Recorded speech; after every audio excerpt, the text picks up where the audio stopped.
You lead the way. All right. Well, I did not know you. Well, I could tell a little bit from your accent that you're not Native American, born, raised. Where are you from? So I grew up in France. My family, my dad's Irish, and my mom is from Pittsburgh. So her background is Irish too. So I basically was born in Paris and then lived there, went through college over there, worked for 2 years in Paris, and then decided I'd seen enough of Paris, and so I left my job after 2 years and went to China, backpacking for a couple months, and then to the US. Oops, thank you. Oh, there's a cool new bookshop that just opened here. This is kind of one of the destinations in Redwood City now. Let's pick back up. I missed what you were saying. You said your father was Irish, but that you were born and raised in Paris? Correct, yeah. So I moved after working 2 years in Paris. After graduating, I took my backpack and backpacked around the world for 3 months. And then my last destination on the trip was Boston. And then I ended up getting a job in San Diego, and I've been living in California ever since. How'd you get from San Diego to Redwood City? So we're going to turn left here and do a big U-turn, go through the parking lot. This little, yeah. So how did I get to Redwood City? Oh, that's a good story. Yeah. When I was backpacking around the world, I did a lot of couch surfing. If you're familiar with couch surfing, it's what was before Airbnb, like Airbnb for free. So when I lived in Paris, I hosted a lot of travelers from all over the world that slept on my couch. And while I was in San Diego, my profile was still active on couchsurfing. This guy requested to stay on my couch. He turned out he was the co-founder of a startup up here, and they were just starting. They were living in a little apartment in Palo Alto. He would couch surf for his business trips to save money because they didn't have a lot of cash. And so he stayed with us for a week, and I just thought it was so cool. This guy, like, I'd never heard of startups or VC or anything, and I just thought it was so cool. This guy is like couch surfing and like doing his cool job during the day. And he's like, oh yeah, you could come couch surf at our place in Palo Alto in a month. And so I was like, cool. I came up, and at the end of the weekend, I had an email with the company. And so that's how I kind of basically ended up in San Francisco. And this was back in 2011. And I ended up working there for 6 years. Lived in that house for 3 years, I think, 2.5 years. SoCal was very exotic for me. Like, we used to go to Mexico every couple of weeks, and the desert and all this was very exotic for someone coming from Northern Europe. Whereas this feels a bit more like home. Like, this has a bit more of the vibe. It reminds me of home. The vegetation's a little more familiar. Yeah, we're about to enter my neighborhood, what I call home. We just started at Redwood City Caltrain where we met up. I live in San Mateo. You're here in Redwood City. That's like a 20-minute train ride, probably about a 45-minute bike ride. Yeah. Different if you're on an e-bike. We got connected because I was looking for someone to borrow an e-bike from, or really specifically a cargo bike. Oh, that's true. I forgot about that. And you've started a business, so we gotta hawk your business here. What's LetCarGo? Okay, so LetCarGo, the idea is to figure out what it takes for people to give up the habit of using a car, which is a very, very strong habit, and for good reason. Like, cars are very, very, very, very powerful machines. They've been optimized for 50 years. They work really well. They're really cheap for what they get. And so I was thinking, what does it take to like beat that very, very well-oiled machine? And the idea of LetCarGo is, look, I'm going to bring you a bike, and I'm going to let you have all the enjoyable parts of it, and I'm going to take away all the hard parts of it. The idea is, how can we make it like so easy for you to get the like enjoyable parts of biking and take away all the parts that are difficult for a beginner, or that might constitute an obstacle from you giving it a shot. So the first thing is, it's week by week, and it's priced low. So For $49, you get to experience the cargo e-bike lifestyle with your family, and that's your only commitment. You're going to pay $49 and you have this bike for a week. If you don't like it after a week, return it. Yeah, left. So how big of a education gap is there from telling people what a cargo bike is, let alone an e-bike? Like, people are pretty well aware around these parts of what an electric bike is at this point? I think, yeah, an electric bike, most people have at least, understand the concept. A lot of my customers have they might have spotted a cargo bike somewhere and want to try it. So most people that come to me don't know the different brands of cargo bikes or anything, but they've seen this is a concept. It can carry 2 kids. I'm interested. And so I give them the ability to try out this category for, low, with no strings attached, basically. So I would say that's most of my customers are like curious about cargo bikes. Some have ridden an e-bike before. Some people have ridden like a moped or a motorcycle before, have that experience. So a lot of people have ridden a bike, but it was a long time ago. It was before they had kids, things like that. So there's a difference. There's all kinds of profiles. What's the common way that people find you today? I mean, I know how I found you. That's what I'm working on right now. The last 18 months were really just a test of the unit economics of this business, so I didn't do any marketing. I actually kind of wanted to pick who gets to use this. So it's been mostly word of mouth until now, and the last month I've been working on figuring out social media, which is a heavy lift for me because I don't really have any of my own personal accounts or anything, so I'm learning from scratch how all that works.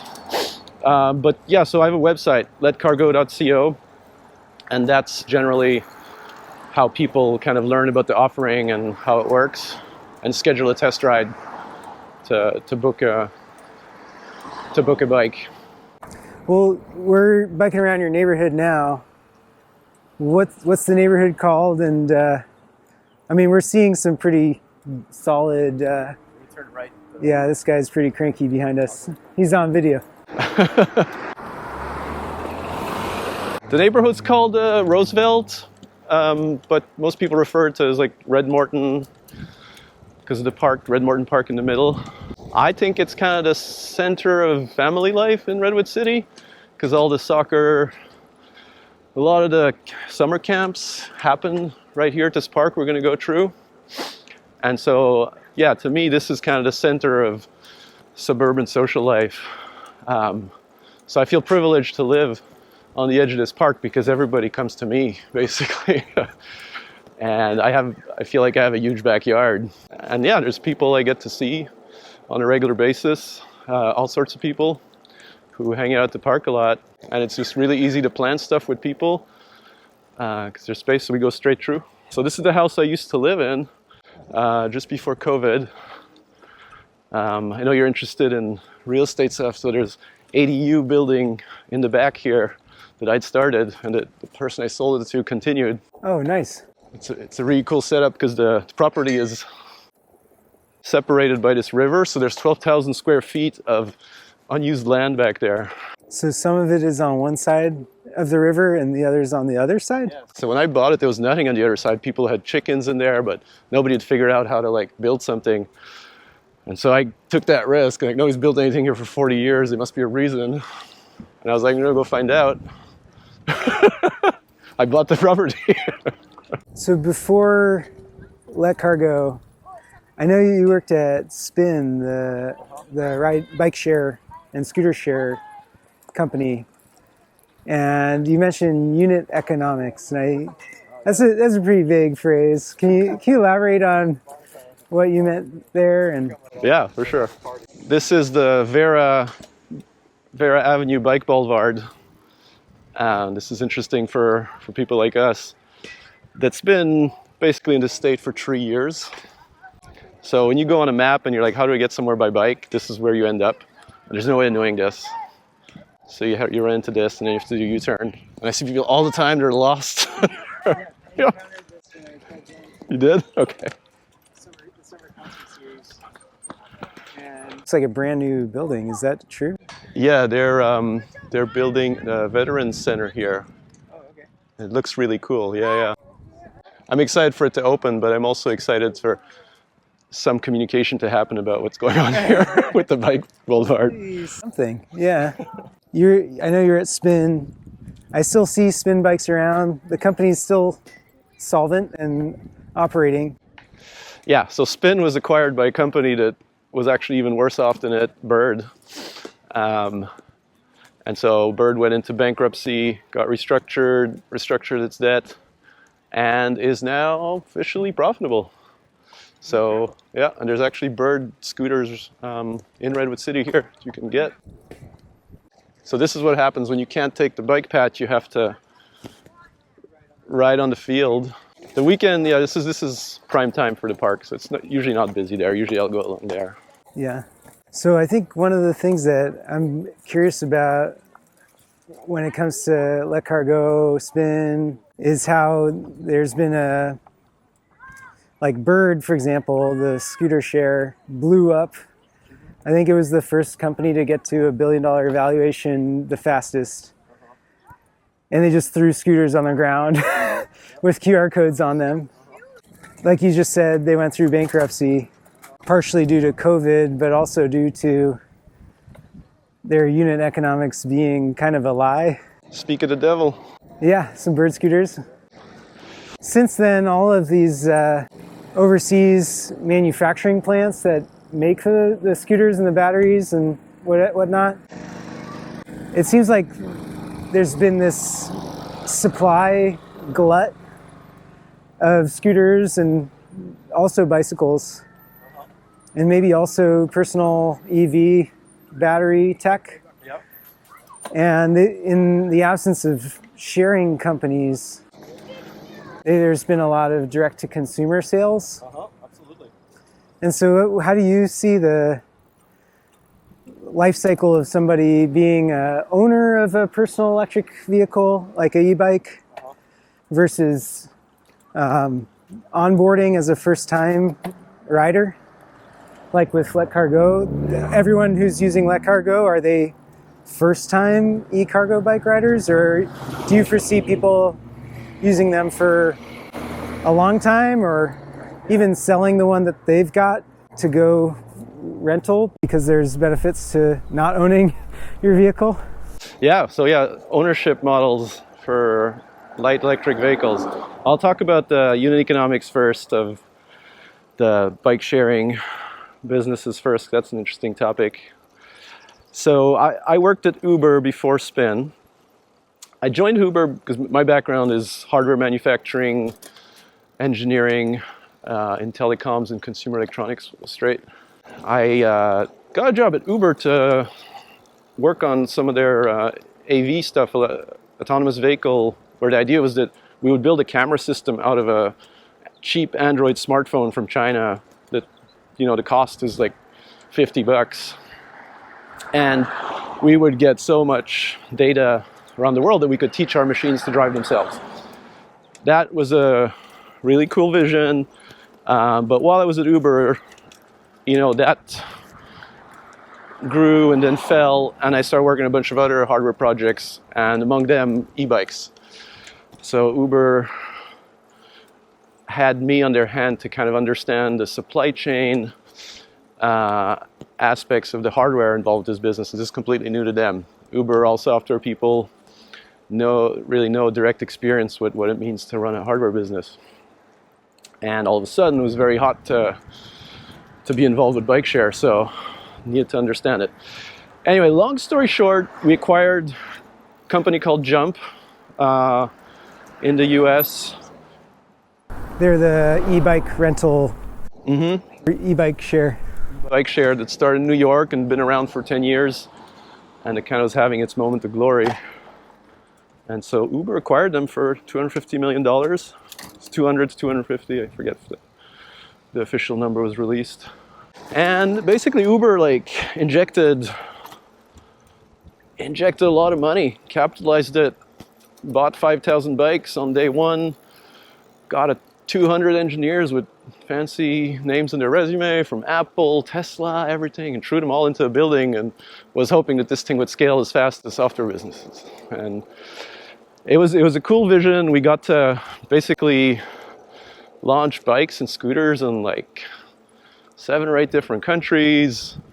At one point we were putting like 40,000 new people on bikes that had never been on bikes before to just scan the QR code, and Uber was getting all these app downloads. Everybody was like super excited. But basically it took 2 years to figure out that the unit economics really didn't pencil out. Like, it was really good for customer acquisition. We were acquiring so many new customers super fast at very low cost. But the long-term value of these customers, we hadn't figured out how to crack it. So long story short, after about 2 years, the numbers were kind of like, dust was settling on what the unit economics actually are. And what the killer cost was the operation. So the guy in the van was going around, picking them up, fixing them, charging them, but mostly just picking them up. Like, that was in a place that you don't have the density. Like, we were basically copying China, and this model worked in China, super dense cities, and we copied it, and turns out it doesn't work, except like maybe just the center of New York, a couple places that abandoning a bike somewhere and hoping someone will use it again works. After that was realized, Uber got rid of actually all their hardware businesses one after the other, but the e-bike and e-scooters was one of them. And I joined Spin after that, and pretty much the same thing happened. Like, it took us another year to figure out, like, the unit economics are not really working, are they? I think where we are now, where this industry has kind of found itself, is that these businesses are marginally profitable, but they're completely incompatible with the promise of high returns that venture capital expects, and frankly, like, the high salaries. If your headquarters is here and you're paying engineers 150, 200, 300, 400K, it doesn't work. So the companies that have come out on top, Voy, Lime, they're just lean. They operate out of places that are much cheaper. The business are modestly profitable, and they work, but they can't afford to just scale at the speed that Uber was doing it. So yeah, it's the big lesson. It's a real business, it's a viable business, but not one that's compatible with venture capitalists' expectations of returns. I know that Uber also, in addition to acquiring Jump, had acquired an incredible number of companies over the years. Yeah. Another one that's still existent is Lime. Yeah. And I'm curious what the subtle difference might have been between Jump and Lime. Yeah, that's a really good question. I got to see Lime's like very early presentations. They just showed up. They had their like analog bicycles or acoustic bicycles in the beginning. So they just, like, Toby's son, I remember, the founder of Lime, yeah. He just had he had this idea of, like, your costs low from the start. Like, the big difference between Lime and us was that all their hardware development happened in China. We kind of took the old model of, like, oh yeah, the US develops and China makes. Okay. They, from the start, were like, no, China knows how to make e-bikes way better than us. Like, why would we tell them what to build? And they took that approach from the very beginning. I think that's one reason, just kind of hardware-centric reason, that they end up doing okay. But also, they were much more lean operationally. And this business is really all about operations.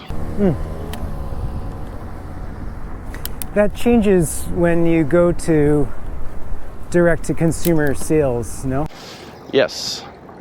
We don't have to hash out all of the list of direct-to-consumer electric bike vendors and electric scooters. I just saw that Rad Power Bikes, I'm riding a Rad Power Bike right now, that their CEO left abruptly a couple weeks ago, which is a very bad sign.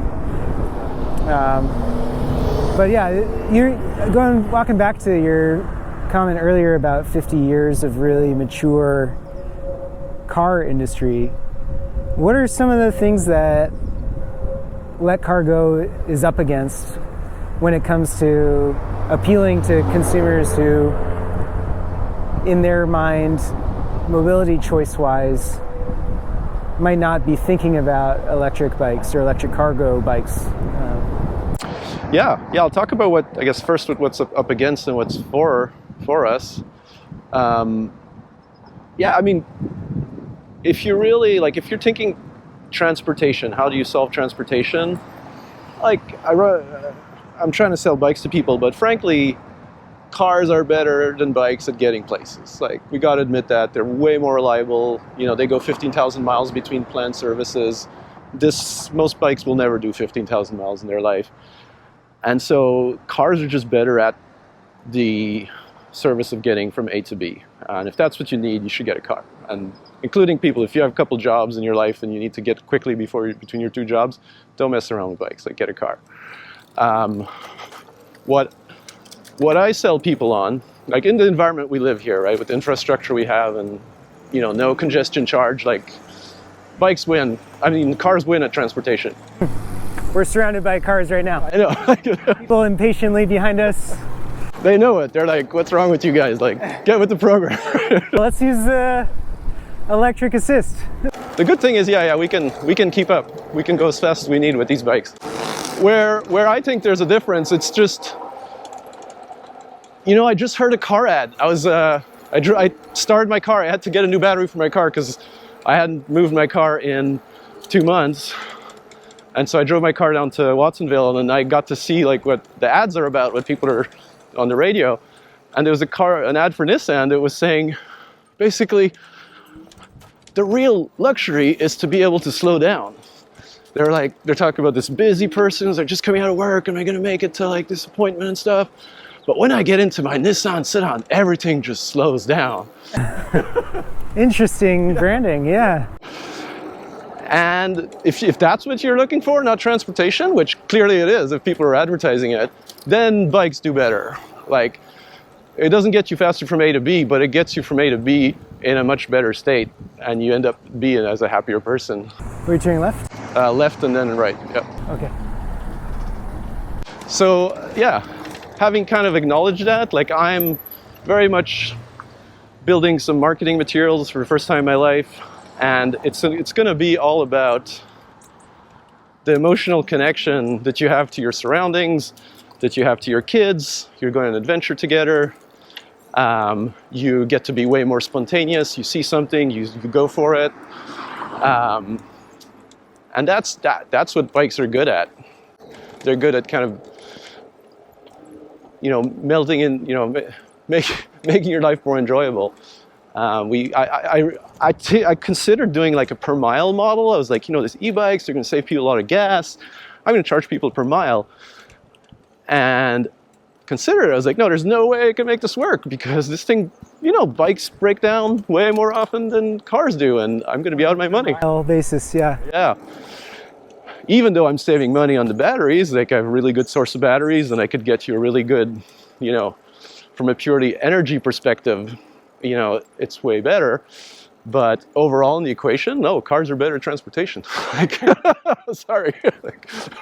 The unit economic piece is really interesting to me because this plays out in communities like Redwood City, San Mateo, cities that were built up around the car. And I've visited Europe a handful of times and never lived there for more than a week, or I guess a few weeks at a time. Yep. But you can tell that the cities in Europe, they were built pre-car. Yeah. And the cities here, like San Mateo and Redwood City, are totally built post-car, designed with the idea that if you're a resident here, you won't be living here without a car. Like, the way that land is regulated to require roads being a certain width, access for enormously sized fire trucks, just the level of detail that is subtle about living here versus living in like a Paris, for example. Yeah. It's you wouldn't think about it unless you're consciously told to. Yeah.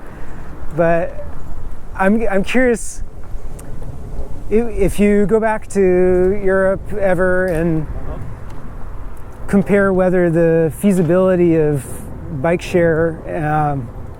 You mentioned earlier the density piece. And it sounds like venture capitalists who invested into Jump and Uber and Lime, there's a unit economics piece, but part of it's also, if you look at the world, how many Manhattans are there? Right. Like, what's the minimum density that you need for the unit economics to work out? And the over-optimism wasn't about maybe just the operational cost of servicing a e-bike or e-scooter or non-electric micromobility vehicle, but more so the amount of places that it economically works out. Right.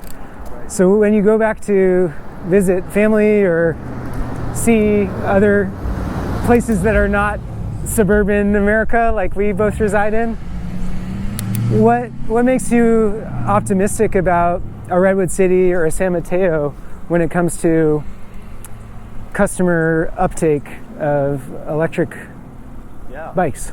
Well, Paris is a really good example for that. So I grew up in Paris. I lived in Paris between the age of 0 and 8, and my parents were basically bike nuts. Like, their idea of holidays was they'd take me and my brothers. I was riding on the back. I was 2 years old, and we'd ride all around Ireland in the summer. So they loved bikes. But in Paris, they didn't ride bikes in like 1985 to 95 when I lived there. Like, everybody knew you had a death wish. Like, no matter how you like bikes, you just didn't do it. Like, it was extremely dangerous. And like, to see that in the space of 40 years, that place has changed. It's our biggest market for Uber. It was really important we get into Paris. It was our largest market in terms of revenue for bike share. Bike share. Okay. 40 years later. And the perception, the public opinion of biking, like, changed completely, over the course of 40 years. So it's a very hopeful story, Paris, that change is possible. Around like the reasons why, I was involved with Uber getting into Paris, and we were working with the mayor, Anne Hidalgo, who, at the time, we were excited about scooters because scooters scaled faster. They had better unit economics, basically, like, they cost less and they make more money. And so we wanted to dump our scooters in Paris. And the mayor of Paris was like, no, you get to put your scooters if you put bikes also. The city kind of had its own opinion about what was good transportation, what was not good transportation, right? What do you think informed their opinion of? I think I know is that, like, people's health and people's transportation costs comes from the same budget in Paris. Like, and so you have a strong incentive to keep your people healthy, whereas over here it's different organizations right here that they will benefit from people being healthy versus people getting places faster or more efficiently. Whereas Paris, because it's just more central economy, they connected the dots. They like, it makes sense to pressure these private companies coming in to do the thing that encourages the health for our citizens. So yeah, basically, like, I think things are unfolding in the right way. I think, in my case, why am I doing this in a place like Redwood City, San Mateo? Just happen to live here, and there's a niche that exists in these suburban places because kind of how we're driving here, like, this is reasonable. There's a car comes now and then, but overall these roads are pretty underutilized. And so while there is no serious bike infrastructure with dedicated bike lanes, there's also not much else going on. And so people, a small minority of people will accept the idea of putting their kids on the back of a bike and riding on a street like this, even though, there could be a drunk person comes behind, like, so the suburbs, in my case, my business works here because of that. The roads are underutilized, and the theft rate is much better. I can't run this business in the city. My shrinkage rate would not allow me to. What are these rates? I'm not familiar. So, yeah, we could go super deep on bike theft. Oh, theft rate. Yeah, The rate at which bikes are stolen. Yeah. Is that per day? Yeah, I mean, like Per month? when we started, when we launched a new city with the bike share companies, yeah, it'd be the order of, yeah, right. Like 15% a month of the fleet disappearing, you know, in the beginning is not uncommon. Wow. And then the theft profile changes over time depending on a lot of things. Like it tends to shift to organized if there's some value to be like, if you could steal the battery in an easy way and resell it, then like organized crime shows up and like does a better job. If not, it's just mostly opportunistic crime. But in my case, this doesn't work in San Francisco. It works in, I have a radius of 20 miles around here that I service, and I stick to that. I'd consider opening different center, like, maybe Mountain View, Los Gatos, maybe somewhere in the East Bay. But my niche is these little suburban areas where people are using it in a pretty predictable way, basically from home to school to soccer. They're not going out to clubs and leaving it out all night, and that works for me. So there's a sweet spot of low theft rate and adequate density. That's it. And relative safety of the roads. Most of these places don't have dedicated bike infrastructure, but they have roads that are relatively underutilized. Like the density here in Menlo Park, there's a house every half mile.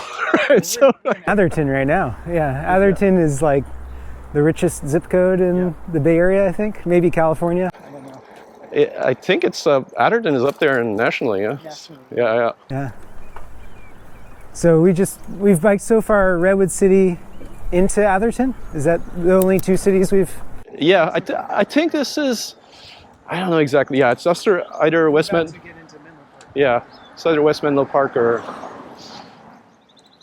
But yeah, these are very, very affluent areas, and as a result, the density of cars is pretty low. So we're kind of riding on that. Thank you. Yeah. Thank you. I've been here before. There's a polo field.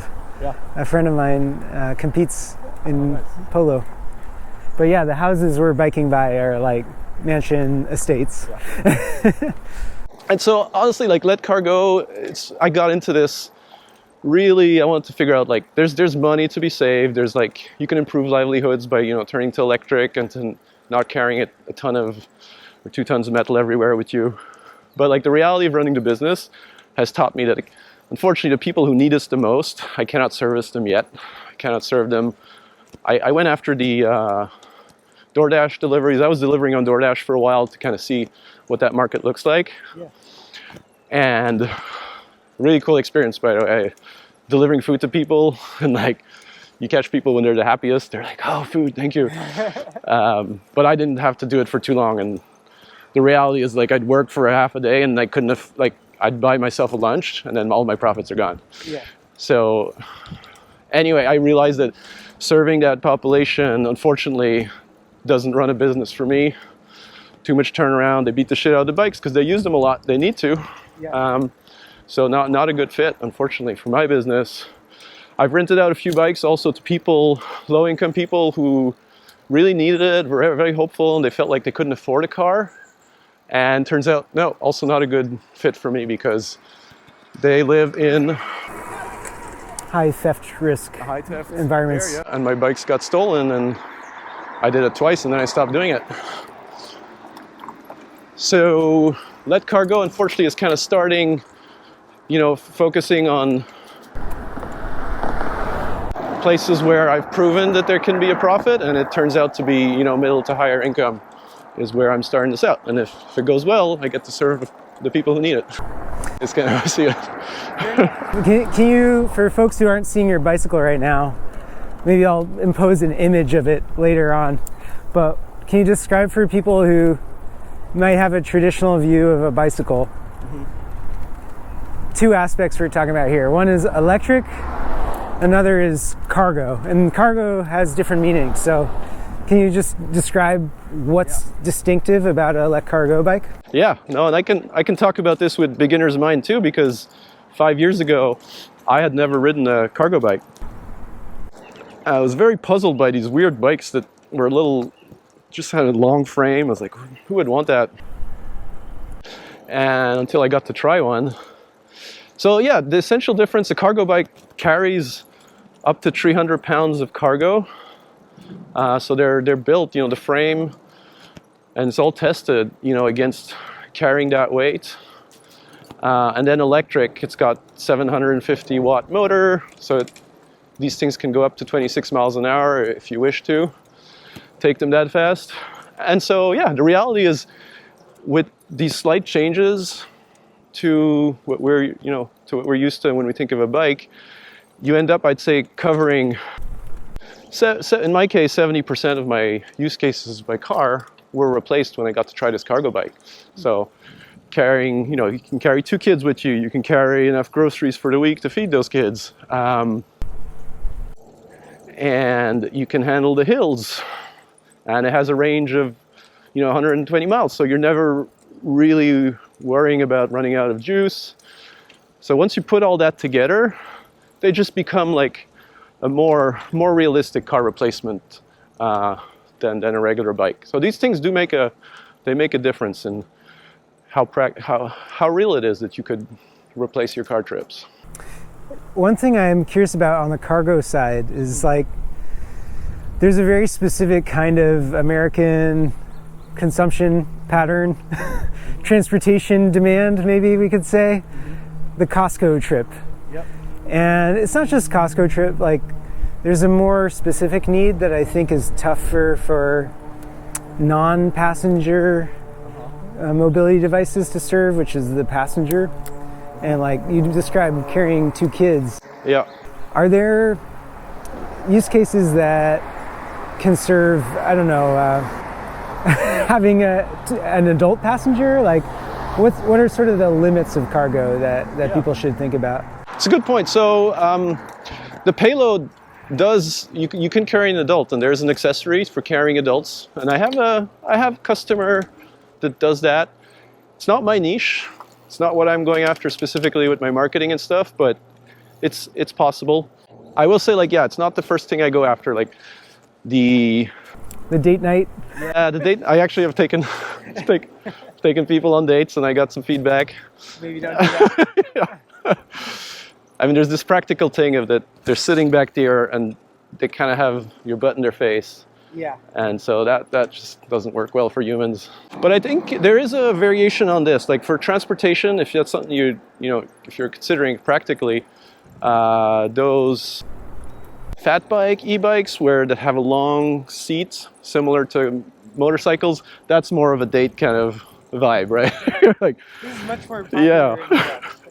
Yeah, but I think it could catch on here, and I think I would, if someone was asking me about, carrying 2 adults, I'd push them more in that direction. But yeah, very new. You'd be really a trailblazer.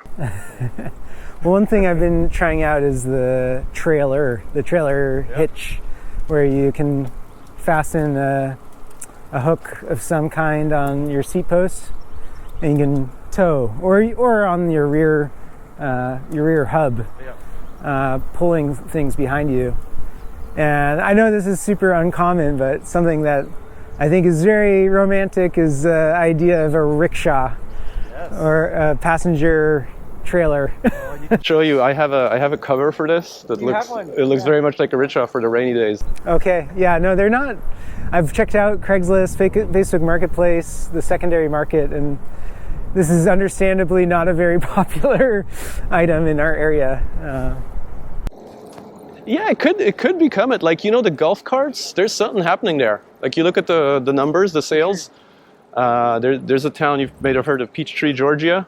It's the golf cart capital of the world, and like the infrastructure's changed. Like it's golf carts everywhere. And then you see a few going around here, a few weirdos doing their own thing. There's just like us here, and they're like, golf cart works for me. I'm going to do it. So I could see that going on, and the rickshaw is just kind of variation on that. So I wouldn't be surprised if that catches on at some point. I got to ask you about going back to Paris and how radically it's changed in a decade. Locally to where we live, who's the Anne Hidalgo? Do you have an optimism that the same kind of transformation happening there could happen here? Or? I think I'm the Anne Hidalgo. Yeah. No, the reality is, I looked at how things happen over there, and in Europe it happens at the government level. Someone makes a decision. Look, bikes are good for people for X reasons. It's very it's planned, right? And there's data, and here we're in democracy, man. And if people think that the bike lanes are taking up space and there's not a lot of bikes on there, it's hard to prove them otherwise, right? So my job here is to put people in the bike lanes so that we can democratically make a point that we need bike lanes. Look, people like biking. When you make it easier for them, they get on the street, and there's people who actually want this. And then I'm doing the first part, and then Anne Hidalgo and politicians can show up and see, look, there's people on the road. Let's make bike lanes. My belief is in this country, you kind of have to prove it first. And you have to work commercially. If I don't have a commercially viable business, this is going nowhere. Not to say, I think it's just I'm also very ignorant of how local, state, and national politics work, and I'm kind of scared to look too deep into it. Fair enough, yeah. But I just see it like that's my job. I'll get people on the road, and I know there's people who care a lot about and very knowledgeable and have the right soft skills to influence government. But yeah, I don't know who they are. I guess you could say I'm trying to say I've adapted to this country, and the lesson I'm getting is if it's not profitable, it doesn't exist. Well, I think there's plenty of allies, and even though there's not a public healthcare system per se that's single payer, fully nationalized, there's plenty of interest groups that care about public health. And I think if you're thinking about longevity and folks in your neighborhoods, holistic health, people do realize, especially reaching retirement age, assuming they do reach retirement age in the US, which is all very subjective because Social Security is not an adequate source of retirement income for many. I think the retiree class of the US is very aware of the public health issues in their neighborhoods. And I was just earlier at a San Mateo area park, the Bay Trail, Coyote Point and Seal Point, and the number of bikers is incredible. It skews very male, but I overheard a woman saying, seeing me pass her, she made a comment out of my earshot that she did a lot of biking during COVID. And so I think people just work so much in our community. I think that's an observation I'd have about San Mateo and Redwood City is just the amount that people work doesn't afford them leisure. Like you were describing Nissan's branding about slowness, and slowness in America is totally a luxury. We'll go through towards Stanford. We could go through Stanford and then cross maybe to that bike lane along the Caltrain. Sure. Yeah, I have been to Paris in the last few years, and it is rad. It is so cool. It wasn't incredibly safe on bicycle. Me and my wife did a tour on bike, and we had a fearless college student leading us on the tour. But the infrastructure and the critical mass of number of people biking is pretty high. And the thing that I really enjoyed was seeing women biking, which is sort of uncommon around here. Well, LetCarGo, 80% of my customers are women. That's awesome. Yep. Are many of them parents? Yes.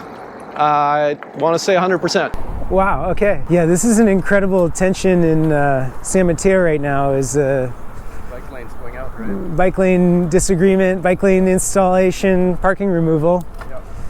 And the school parent-teacher associations have all written in to the city council endorsing preserving the bike lanes. Oh, okay. But in spite of that, an interest group who care a lot about the removal of the street parking is it seems to not be going well. that the parents don't have as much political clout as you would think.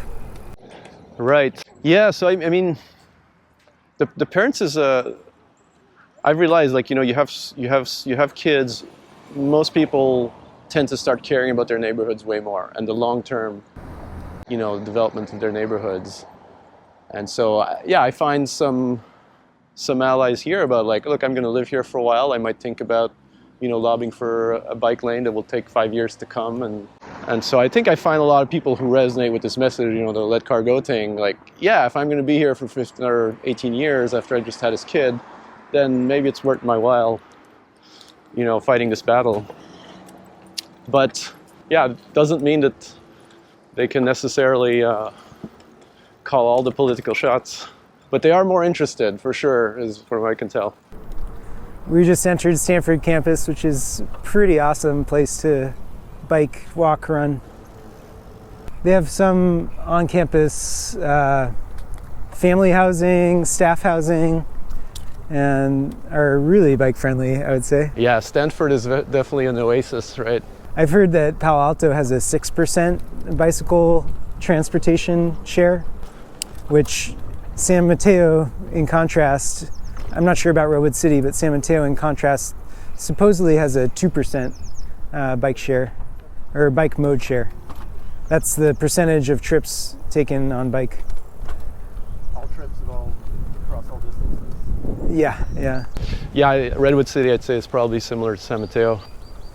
Yeah, Palo Alto's done a really good job, like, specifically on the school side.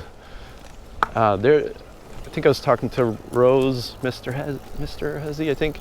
Something like 50% of kids go to school on bike in Palo Alto, which is amazing in the US. And that bike boulevard is apparently, doing a good job for that. Is it Bryant Street? One thing I'm curious about from your time Spin, Uber, Jump, and now LetCarGo is the unit economics piece of bicycles versus scooters. And you mentioned about why Paris and Hidalgo wanted to heavily regulate Uber to offering bicycles and not scooters. Make bicycles part of the package, yeah. Yeah, requiring that bikes be included. What's the difference in unit economics, besides the public health reasons that bikes might be better? Not might be. They are objectively better for you physically. This is kind of a snapshot in time, and I would say the debate there is more about, like, thinking long-term versus thinking short-term. I think as we've seen, just, VCs think in terms of growth rate, and scooters were growing much faster than bikes, like the adoption, because it's easier to teach someone to get on a scooter than it is to learn to ride a bike. There's a larger addressable market of riders for scooters because the learning curve is lower. That's right. And then the scooter is also simpler, right? It's just a simple electric motor, less parts. There's no pedaling. What breaks on a bike is not the electric part, it's the pedaling part. There's a lot of mechanical things that can go wrong there. And so in terms of maintenance costs, scooters are more attractive there. They're also much less functional, right? If you look at the breakdown of trips, scooters do well, in the 1 or 2 mile range. Regular bikes do good in the, like, up to 5 mile range, and then e-bikes do great in up to 15 mile range. Yeah, I realized just how more minimalist electric scooters are component-wise. There's no chain, if I'm understanding it correctly. Even the cost of components is cheaper. I guess there's smaller Yep. components in total. So yeah, I think if you short term, kind of when things were growing fast, people were very excited about scooters. In reality, and consumers included, it just looks cooler. Let's face it. Like, I talked to a lot of people about this stuff, and they're like, a bike, no, it's kind of for homeless people, or it's tiring. But scooter, that's cool. Like, I'd put myself on Instagram in a scooter, you know? So it just has more, mass market appeal. But that was kind of a trend. It kind of faded, whereas the scooters were going really fast in the beginning, and the bikes were a slower adoption curve. Overall, the bikes were more sticky. So in the end, a lot of these bike share companies are focusing more on bikes now because they're realizing long term it is more profitable, because that's what people want in terms of using it regularly as opposed to a joyride and take a picture on Instagram. I guess that might be due to their higher range. It means if you get on a bike and get in the habit of biking, there's a lot more trips you can conceivably pick one up to go do. So in terms of long-term stickiness, bikes do much better. But it was, in the beginning, nobody knew, right? The scooters were growing faster, so how would you guess?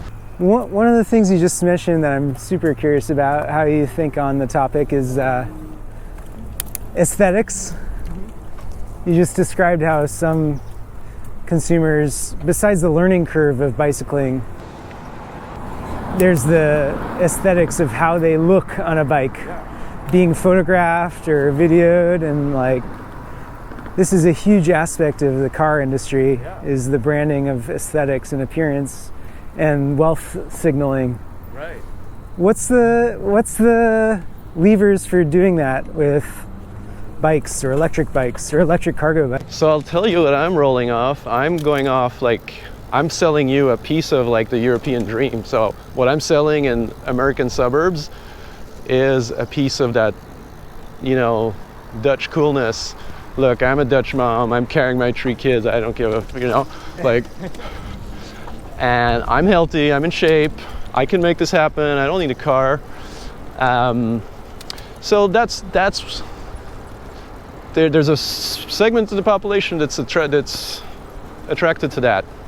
It's not necessarily mainstream, and it's more on the middle high income side, which is good for business.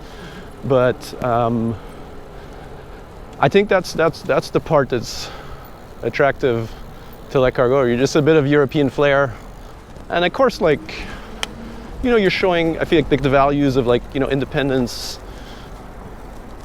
I can figure out my way without a car.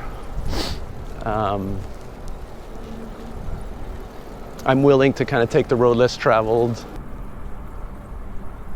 Are there appearance aspects of the bike, like colors or paint or decor? Yeah, so very specifically, I very much understand nothing about design and have very poor taste, I would say, in general. So fortunately for me, that told me that I better not choose that color myself of what bike is going to be. So I asked the head of product to jump, and he had an opinion about what color to do. I was like, oh, that's pretty cool. But then I was like, you know what? I need to ask my people what color they want for the bike. So I did a survey with all my existing customers, plus other people that I figured, fit the demographic. And yeah, this color, this teal color, I hate it. But my customers love it. And it's huge. The color, a lot of people buy the bike for the color. And for someone technical like me, that's really hard to get my head around. But it matters. It matters immensely. Aesthetics aside, another engineering aspect of cars, comfort and the seated position in a car seat, both for adults and for children. Obviously, there are recumbent bicycles where you can fully sit down, almost recline, without having a wedge of foam between your legs. What are some, engineered solutions for comfort while bicycling that you foresee either becoming more popular or addressing the comfort constraint that people might hold against bicycles as a transportation option? Well, one thing I'll say is the kids, like, and again, I have a very niche market with the parents, and I very much look at the kids as my main customers, and the kids like it when it's bumpy. You know, the kids are like, yeah, take the bump. Like, so that's one kind of thing to know. Again, we're making a very conscious decision not to pick the mainstream mode of transportation, and so we're not going to try to beat the car in comfort. It's something else that we're going after. We're looking for adventure and being shaken around. Yeah. And at least that's how the kids take it. Now, parents, another story. But so, you know, I've put suspension on this bike. That's one of the few changes I made to it, along with, you know, just making it a bit more reliable for the rental model, so I'm not servicing it every day. But yeah, this little suspension, it's not very fancy. It's got a little bit of travel. It's not made for mountain biking, but you hit a pothole, like it'll absorb it. So that helps. There's an optional seat too that, you know, you can that has a suspension on it. You can get a wider seat. So yeah, when people tell me about comfort and they talk a lot about comfort, then, you know, I'll give them these options. You can make it better, basically. But we're not going to beat the car. Again, focus on our strengths, right? Well, we've been at it a bit. I want to ask you one final question. If you could make your neighborhood better in any way, what would it be? Neighborhood better. Oh, that's a loaded one. A lot of things I'd like it to be better. I mean, more diversity, like equality. Like, I live in a single family home neighborhood, and like, to be able to get in that, you already have to, like, you know, have gotten some cash to get a deposit. Yeah, just a neighborhood where there's less people who are like me. To me, that would be nice. And it's not possible, kind of how the way things work today. Of course, I'd love to see more bikes and more infrastructure, and I'm working on that, so that's kind of a given. But yeah, more human contact. I think, you know, one of the things that getting around by bike is, like I was saying earlier, it lets you be more spontaneous, make eye contact with people. It's so much easier to stop and have a conversation, right, with people around you when you're on a bike. You're putting yourself out there. You're being vulnerable. You know, you're one of the most vulnerable users on the road when you're doing this, and people notice that, and they're like, okay. It's like, no, I'm not pretending to be better than you because I have a stronger car that could, you know, kill you with more certainty if I ran into you. You're like, no, you would probably kill me. And I'm okay with that. I can be vulnerable. So I feel like, yeah, if people are willing to be more vulnerable, that's the first pat towards connection. Yeah.